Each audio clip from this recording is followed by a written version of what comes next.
राज्यत उच्छेद अभियान चलिबই।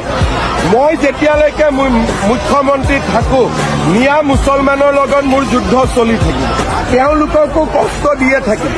मैं असम का सीएम साहब को कुछ नहीं बोलूंगा। मैं हमारा इंडियन सुप्रीम कोर्ट को एक बात बोलना चाहूंगा एंड मेरी तरफ से रिक्वेस्ट रहेगा, कोई इलेक्शन में खड़ा होने से पहले ऐसा एक कानून बनाए। उनको 2-3 तरीके से क्वालिफिकेशन होना चाहिए एंड उनका एजुकेशन लेवल बहुत हाई होना चाहिए, क्योंकि एक डिस्ट्रिक्ट चलाने के लिए 5 से 10 साल पढ़ाई करना पड़ता है और एक स्टेट चलाने के लिए 1 साल भी पढ़ाई करना नहीं पड़ता है। आने वाला इलेक्शन होने से पहले ऐसा एक कानून बनाए एंड इलेक्शन पे जीतने के बाद उनको एक फाइनल टेस्ट लिया जाए। एक स्टेट में 2-3 मिलियन पब्लिक रहता है, वो क्या 5 साल के अंदर 2-3 मिलियन पब्लिक को एक साथ में मिलकर रह पाएगा या नहीं? अगर वो ये टेस्ट में फेल हो जाए तो फिर से और 3 महीने का कोर्स दिया जाए, उनको जीके नॉलेज सिखाए। अगर वो 3 महीने के बाद एग्जाम पे फेल कर देगा तो इस स्टेट का सरकार को रिजेक्ट करके ये स्टेट का कानून सुप्रीम कोर्ट का हाथ में लिया जाए और ये स्टेट का काम सुप्रीम कोर्ट चलाए। Thank you guys.